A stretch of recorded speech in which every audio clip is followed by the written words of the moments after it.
Donc merci à ceux qui sont présents pour cette deuxième partie de l'atelier sur l'adaptive et le mobile learning. On va se consacrer aujourd'hui aux plateformes qui sont dédiées à ces modalités d'apprentissage.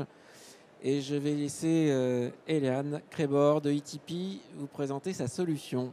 Et comme précédemment, si vous avez des questions à poser, merci d'utiliser WooClap. C'est sur votre téléphone, sur votre ordi, wooclap.com/LTF22. Voilà, merci. À toi, Eliane. Bonjour à tous, merci d'être venus. Donc, je suis Eliane Crébor, cofondateur de la société e-learning, dont on va parler un petit peu, puis s'attarder sur la notion de portail de formation Adaptive Learning. Donc, avant de commencer, je voulais m'arrêter sur deux événements majeurs qui ont réellement changé la donne ces 2-3 dernières années dans le milieu de la formation. Tout d'abord, et vous en souvenez tous, j'en suis convaincu, le 17 mars 2020, avec le choc du confinement, donc un choc personnel pour chacun d'entre nous, mais également d'un point de vue plus professionnel, l'obligation qui a été faite de généraliser le home office, en particulier sur les populations tertiaires. Ça a eu un impact énorme sur les RH et donc sur les départements de formation. Je parlerai un tout petit peu de ce que ça a pu avoir comme impact également sur les DSI. Deuxième date très importante dans le milieu de la formation, le 1er janvier 2022 de cette année donc, avec la mise en œuvre de Calliope. Donc Calliope, si vous êtes un organisme de formation, vous travaillez avec des organismes de formation, vous en avez tous entendu parler, c'est cette mesure, ce label qui repose sur 7 critères découpés en 32 indicateurs qui vont permettre de valider la qualité de la formation qui est dispensée et une obligation de transparence nettement plus importante que ce qu'on pouvait avoir jusqu'à présent. Ces deux événements ont eu un impact fondamental sur la mise en place des écosystèmes de formation, qu'on soit une entreprise, qu'on soit un organisme de formation. Donc, la société que je représente, donc j'ai co-créé en 2006, se nomme ETP Learning. On est éditeur d'une plateforme LXP, LMS, TMS, qui existe depuis une grosse dizaine d'années maintenant. On a gagné un certain nombre de trophées, vous les avez écrits, en particulier le dernier en 2021, juste après le confinement avec Burger King, pour qui on a pu déployer l'ensemble de la formation à la fois présentielle, distancielle, avec le confinement digital et donc blended learning sur l'ensemble des restaurants français. Et donc notre vocation, c'est réellement d'accompagner des entreprises comme Burger King ou autres et des organismes de formation pour le déploiement de ces écosystèmes. Donc, je parlais tout à l'heure de ces deux dates. C'est les deux gros challenges auxquels on fait face, qu'on soit département de formation, qu'on soit organisme de formation. Le premier qu'on a eu, ça a vraiment été la mise en place du home office. Comment, d'une part, on allait pouvoir utiliser les systèmes informatiques pour diffuser de la formation, pour permettre de travailler, pour maintenir un contact relationnel entre les différents collaborateurs. Les DSI, j'en parlais tout à l'heure, ont eu la nécessité de mettre en place en l'espace de quelques semaines, ceux qui n'avaient pas réussi à imposer pendant les 3, 4, 5 années précédentes. Donc c'est quand même un exploit à ce niveau-là. Et pour, à mon sens, la première véritable fois, DSI, RH, formation ont réellement travaillé main dans la main.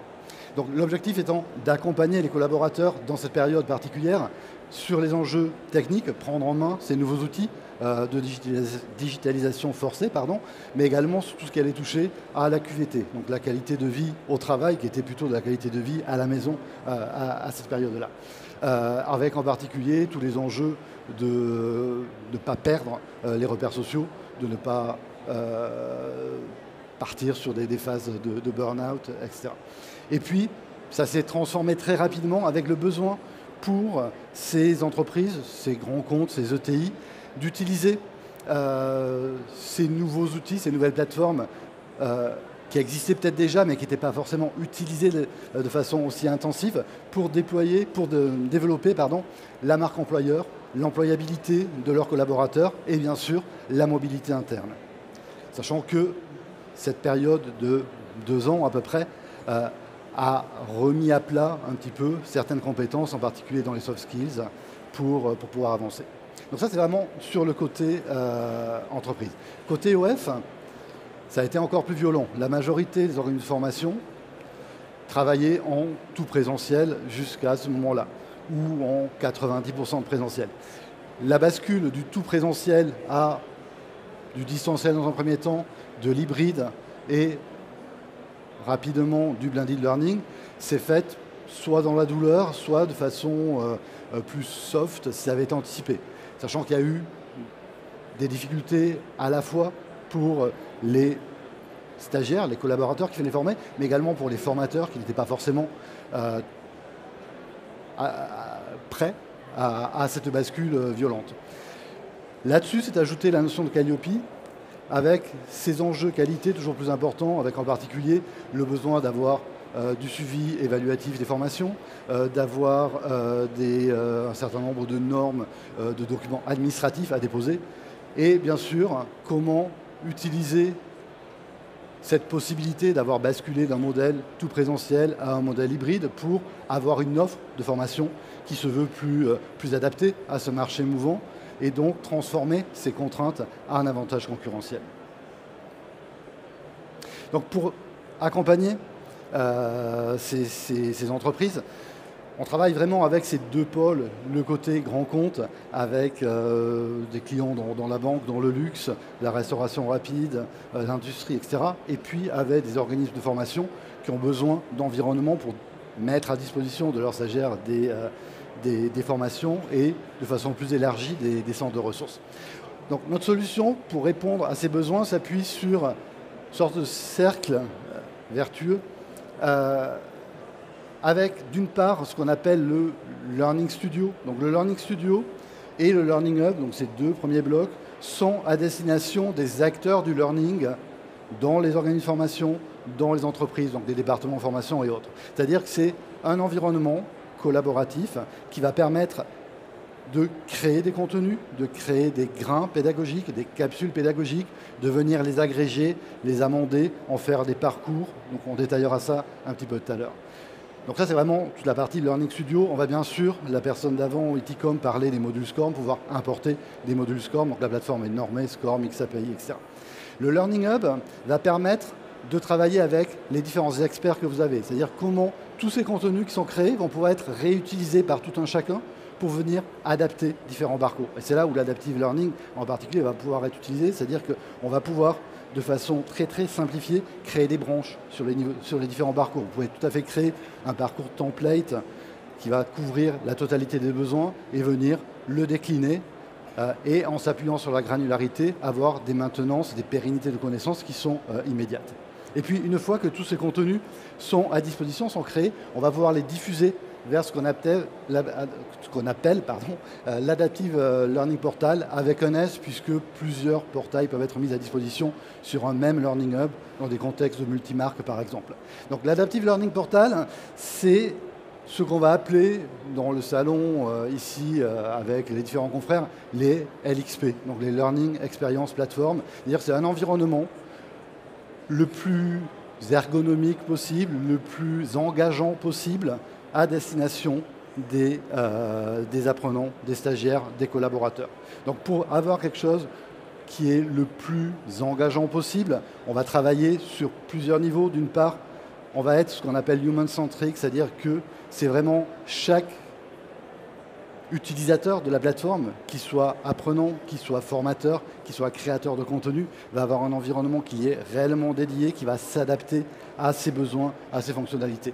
Et puis, on va travailler énormément sur tout ce qui est UI et UX, de manière à offrir une expérience dans ce milieu formation, ce milieu professionnel, au moins équivalente à ce qu'on va tous avoir dans la vie privée, en allant sur des sites comme LinkedIn, comme des blogs, des sites d'annonces, etc. Derrière, on va retrouver 3 gros piliers. Le social learning qui va permettre de collaborer, d'échanger entre pairs, d'avoir des zones d'échange entre les experts, les apprenants, les sachants. On va retrouver tout ce qui est learning analytics, donc ils vont permettre aux responsables formation d'analyser ce qui se passe, de pouvoir mesurer. Et puis, les learning marketing qui vont permettre de vendre au mieux la formation. Donc vendre, qui a longtemps été considéré dans la formation comme un mot un petit peu grossier, devient central. C'est-à-dire qu'on soit dans une entreprise avec des personnes à distance, on va devoir les convaincre d'aller sur des formations, d'aller suivre tel parcours. Le ton, entre guillemets, de la formation purement obligatoire, un petit peu punitive, qu'on a pu expérimenter avec des LMS ancienne génération, avec des modules SCORM de 20 minutes, avec des petites mascottes, est révolue. Et au contraire, on va essayer de pouvoir proposer des contenus qui vont répondre réellement au profil de la personne qui est connectée. Et donc c'est là où l'adaptive va intervenir. C'est-à-dire que contrairement à ce qui était présenté tout à l'heure par Eticom, qui va être présenté, je crois, ensuite par Teachup, on va s'attarder chez ATP sur l'aspect macro de l'adaptive learning. C'est-à-dire comment l'environnement de formation va réellement s'adapter à l'apprenant et va lui proposer des contenus qui sont en adéquation avec ses attentes, avec ses montées en compétences requises, etc. Donc ces grands axes, le collaboratif, le blended, le social, l'adaptive et le marketing. Donc le collaboratif, c'est vraiment comment, dans la création de contenu, on va permettre aux experts de travailler de façon main dans la main avec les formateurs, avec les ingénieurs pédagogiques. Comment ça va se ressentir au niveau de l'apprentissage, c'est-à-dire pouvoir échanger entre pairs, pouvoir faire du partage de commentaires, pour avoir ce qu'on va appeler de l'intermission dans un parcours blended, c'est-à-dire qu'il va permettre d'avoir des échanges 1-1 entre chaque stagiaire et puis les formateurs avec des remises d'exercices, etc. Toute la phase blended learning. Blended learning, on fait tous ici du blended learning, ça va être pouvoir mixer du digital et du synchrone. Le synchrone étant présentiel, étant distanciel, étant un événement individualisé de coaching. Là où la plateforme va être intéressante, c'est qu'elle va permettre également, en plus de ce format, de cette modalité engageante pour les apprenants, elle va permettre d'automatiser, d'administrer de façon la plus précise possible ces formations-là. Donc ça, c'est vraiment un enjeu fondamental, en particulier pour les OF, pour pouvoir répondre aux différents critères Calliope, donc en particulier avec l'automatisation des envois de convocation, l'émargement dématérialisé des feuilles de présence. Donc toute cette phase qu'on appelait TMS à un certain temps, donc qui va permettre d'administrer au mieux ces formations-là. La partie sociale, pour pouvoir échanger entre experts et pouvoir également développer au maximum ce qu'on appelle le user, même si on n'aime pas trop ce terme user, plutôt expert de notre côté, generated content. C'est-à-dire la possibilité donnée à une personne dans votre entreprise de proposer, de capter sa connaissance pour qu'il la mette à disposition de ses pairs et que derrière, il participe un petit peu à cet ADN, cette masse de connaissances qui est au sein de l'entreprise. Et puis bien sûr, toute la phase adaptive qui va permettre d'individualiser l'expérience et les parcours en s'appuyant sur des algorithmes d'IA, de préconisation, de clusterisation, de corrélation. On détaillera, si ça vous intéresse, un petit peu plus précisément ces points-là. Donc la partie adaptive, c'est vraiment comment chaque personne qui se connecte va retrouver les contenus qui lui sont destinés au sens large, c'est-à-dire pas forcément les contenus auxquels son manager, son directeur des achats l'a inscrit, mais également des contenus peut-être curatés, peut-être en libre service, qui vont répondre à des attentes de montée en compétences.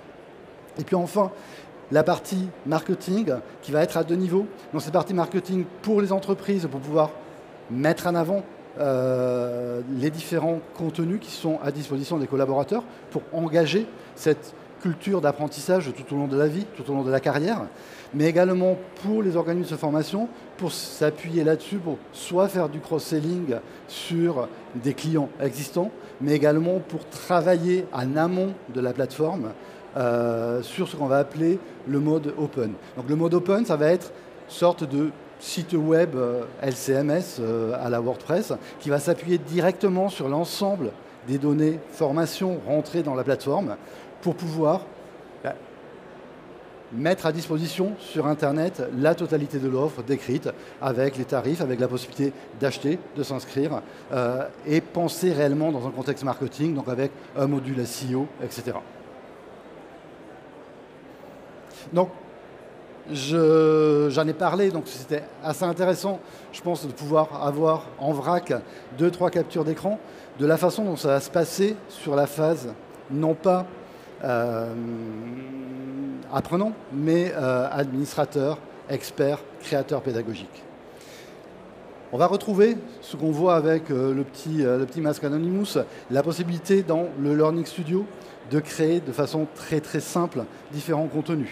Donc on va réellement travailler sur ce qu'on appelle la granularisation des connaissances à transmettre. Cette granularisation, elle a un double intérêt. D'une part, elle va permettre, comme le disait la personne d'avant, de travailler sur du micro-learning, c'est-à-dire pouvoir accéder aux grains qui intéressent l'apprenant sans pour autant passer par les 15 étapes précédentes s'il maîtrise déjà cette compétence, etc. Ça va permettre également de travailler de façon beaucoup plus efficace, beaucoup plus industrielle pour la construction des parcours pédagogiques qui soient purement digitaux, qui soient en blended learning. Donc clairement, ça veut dire que si j'ai un parcours composé de vidéos, de quiz, de modules SCORM, d'animations faites dans un Genially, un Canvas ou autre, je vais pouvoir les réutiliser dans différents parcours. Je vais pouvoir les mettre à jour de façon unitaire avec des mises à jour automatisées sur l'ensemble des parcours qui font référence. Donc ça, c'est un point qui est fondamental puisque vous allez pouvoir travailler réellement la pérennité de votre base de connaissances. Ensuite, ce qui est intéressant, c'est qu'on va pouvoir agréger ces différents grains pédagogiques sur 2 formats. Un premier format purement digital, plutôt adapté à une utilisation tablette, smartphone, qui est un système de cartes quelque part. Donc, c'est des petites cartes qu'on va pouvoir créer très rapidement. Donc, il y a des bibliothèques d'images qui sont fournies.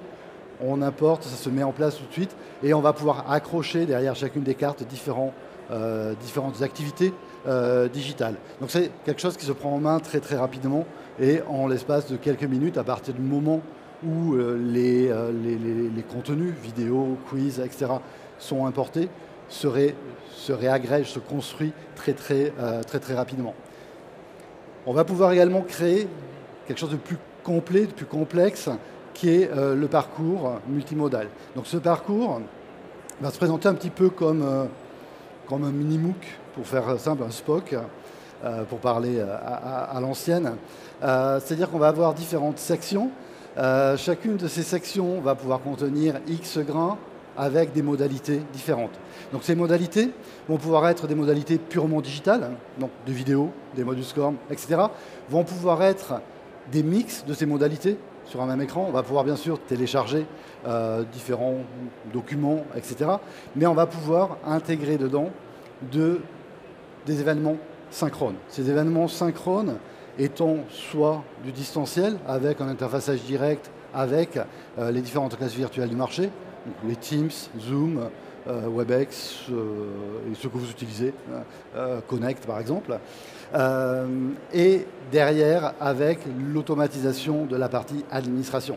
Donc ça veut dire que le simple fait d'inscrire un apprenant ou que l'apprenant s'inscrive à un parcours blended learning va générer la totalité du workflow nécessaire. Donc si votre parcours est composé d'une phase en pédagogie inversée avec un questionnaire d'évaluation en amont, un petit peu de digital, une vidéo à regarder, un document à télécharger, suivi d'une classe virtuelle, suivi de nouveau un petit peu de digital, puis un présentiel sur 2 jours, etc., etc. L'inscription au parcours va permettre de gérer l'inscription à la totalité des sessions qui sont comprises dans ce parcours, avec les générations des conventions, avec l'envoi des convocations, etc. Point important, ce n'est pas une prison sur ce parcours. Quand on travaille chez un Burger King, par exemple, ils ont des parcours de formation qui durent entre 6 et 10 semaines, avec énormément d'événements synchrones à l'intérieur. Tout est pensé pour pouvoir gérer les absences, les malades, le turnover. Donc si je suis inscrit sur un parcours qui dure 6 semaines, mais qu'à la 4e semaine, je ne suis pas en mesure d'assister à la classe virtuelle du mercredi, je pourrais basculer automatiquement sur une promotion autre en conservant mes niveaux de complétion, de temps passé et autres de façon standardisée. Donc ça, c'est quelque chose qui est très fluide et pensé pour. On a sorti en début de confinement, ce qui nous a valu le prix dont je parlais tout à l'heure, un petit module qu'on a appelé Blendit, qui travaille un petit peu à l'envers de ces parcours Blended Learning. C'est-à-dire que ça va partir d'une formation présentielle ou distancielle et en 2 clics, lui permettre au formateur de décider d'animer sa formation avec un contexte Blended Learning. C'est-à-dire lui permettre d'ajouter en amont de sa formation une série de contenus pédagogiques digitaux, en aval d'aller rajouter un test, etc., sans pour autant casser le workflow d'inscription qu'on peut avoir sur du présentiel. C'est-à-dire que si vous travaillez avec la partie TMS et Tipeee, vous continuez à inscrire ou à gérer les workflows d'inscription des apprenants au niveau de la session synchrone, session présentielle. Si c'est l'apprenant qui le demande, on va passer par les étapes de validation classiques, validation par le responsable de formation, par le manager, en fonction de workflows qui sont en place de votre côté. Et puis, la dernière modalité qui est très intéressante à ce niveau-là également, c'est ce qu'on va appeler les travaux intersessions. Donc les travaux intersessions, c'est ce qui va permettre de mettre en place une relation 1-1 entre le formateur, les formateurs et individuellement chaque apprenant. Donc ça peut être de la remise d'exercices. Donc si je travaille sur du soft skills, je peux demander, imaginons une formation d'accompagnement de sportifs en fin de carrière qui doivent se reconvertir dans le monde professionnel, aller leur demander un travail d'introspection sur les compétences qu'ils ont travaillées dans le milieu sportif et qu'ils vont pouvoir ramener dans le milieu professionnel. Donc il va y avoir une demande, une sorte d'exercice, d'énoncé qui va être proposé par le formateur. L'apprenant va pouvoir remettre des documents et va avoir un espace d'échange, documentaire et dialogue unique avec le formateur. Le formateur va également pouvoir planifier des rendez-vous individuels de façon automatique avec les envois de convocation, etc. Donc pour avoir des points téléphoniques, par exemple, d'1/4 d'heure lorsqu'il le souhaite. Donc tous ces travaux d'intercession vont pouvoir servir également de prérequis dans l'évolution du parcours. Donc c'est quelque chose qui va venir compléter. Puis le dernier point au niveau de ces parcours va toucher, et on rejoint Calliope de nouveau, toute la phase évaluation de la formation, donc que ce soit de l'évaluation à chaud ou de l'évaluation à froid. Et donc la plateforme, en plus de cette phase de conception de contenu, propose la conception de questionnaires d'évaluation de la formation, donc avec les questions type, les échelles, les QCM, les questions ouvertes, etc., de manière à pouvoir les envoyer de façon automatisée aux apprenants à la fin de la formation, X jours pour les évaluations à froid après la formation. Ça, c'était vraiment la phase création, mise à disposition. Donc c'est l'écran du haut qu'on voit, c'est vraiment cet environnement où chacun va pouvoir accéder à la totalité des contenus pour venir créer ses parcours, pouvoir créer ses formations. Tout ça, c'est bien sûr mesuré, je parlais tout à l'heure de la norme XAPI, c'est-à-dire que la plateforme va traquer réellement la totalité des actions effectuées par les utilisateurs. Donc, norme SCORM, on en a parlé tout à l'heure, c'est en gros, ça permet de savoir une personne a lancé un module, elle y a passé X minutes, elle a obtenu un score de 80 sur 100, et donc elle a un statut de réussite ou d'échec, et guère plus.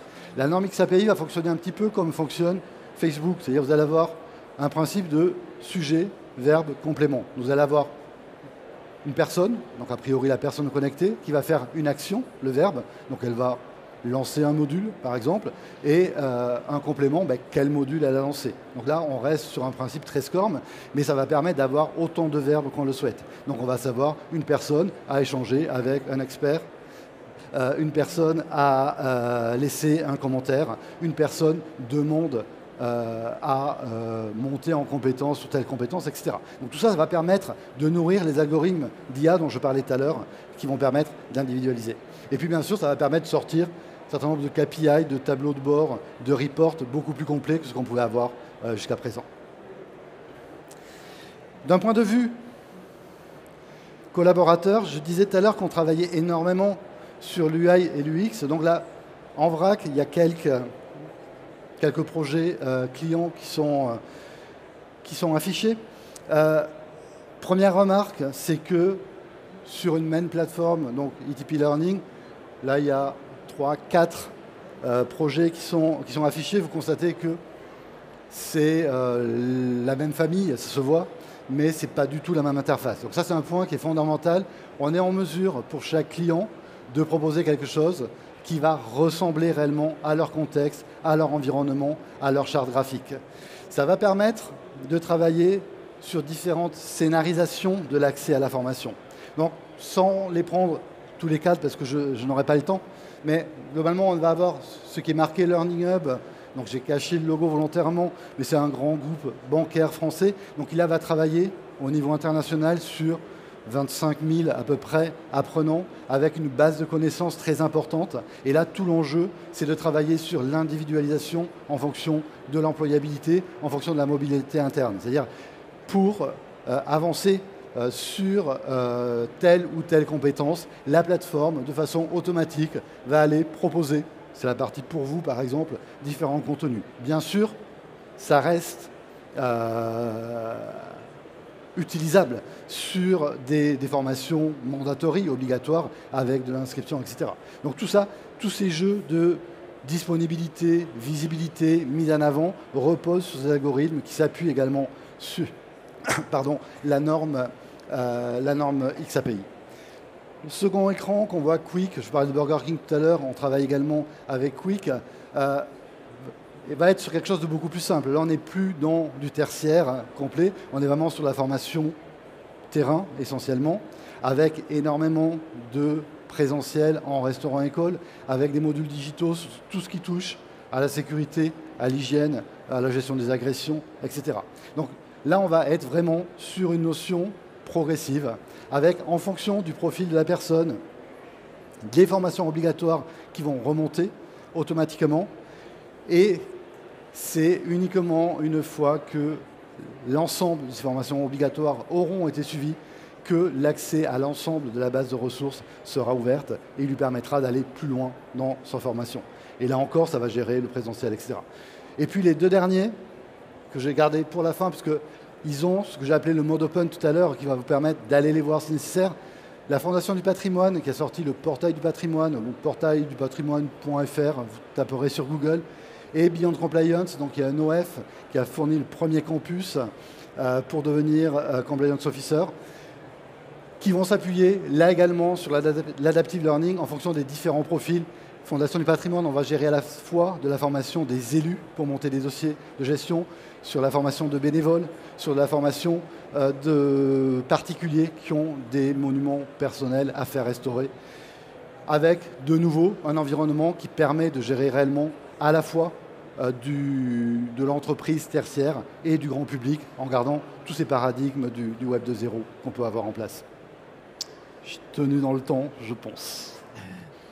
Merci. Merci à tous. Merci beaucoup pour cette présentation. Alors, vous n'avez pas été très bavard sur WooClap. Je vous rappelle que si vous vouliez nous poser des questions jusqu'à 13 h, vous utilisez l'application WooClap, wooclap.com/LTF22, comme Learning Technology France 2022, wooclap.com/LTF22 pour poser vos questions. Vous n'en avez pas posé pendant la présentation, donc tout était très clair. Moi, j'en ai juste une pour conclure. Est-ce que tu peux nous dire, entre utiliser un LMS classique qui n'est pas très intelligent et une plateforme comme la tienne qui a de l'adaptive native, qu'est-ce qu'on gagne? Est-ce qu'on peut mesurer qu'on gagne de l'efficacité, du raccourcissement de temps? Est-ce qu'on a quelques éléments chiffrés, mesurables là-dessus, hormis la satisfaction de tout le monde? Alors déjà, c'est plus beau, mais ce n'est pas suffisant. On va gagner en engagement énormément. C'est-à-dire que, si je reprends le groupe bancaire tout à l'heure, on a des taux de participation qui dépassent les 70% de la masse salariale, ce qui est assez conséquent. Ce qui est intéressant de ce genre d'environnement, c'est que souvent, on travaille en tant que LXP plus que LMS, c'est-à-dire qu'il y a déjà un LMS mastodonte d'un SIRH, j'en citais plusieurs pour ne pas dire lequel, mais des Oracle, SAP, etc., qui font leur job de LMS mais qui ne sont pas super sexy, sans vouloir froisser personne. Donc on va vraiment venir apporter un environnement beaucoup plus engageant et qui va permettre de travailler cette individualisation et la satisfaction, quelque part, de l'apprenant, la volonté de continuer à se former. Pour un OF, l'intérêt, c'est qu'il va vraiment pouvoir gérer le 360 degrés de la formation, donc de la feuille d'émargement dématérialisée, donc du concret pour gagner du temps, à un avantage concurrentiel avec la possibilité réellement de diffuser, de gérer son SEO, les moteurs de recherche, etc. Ok, merci beaucoup Eliane.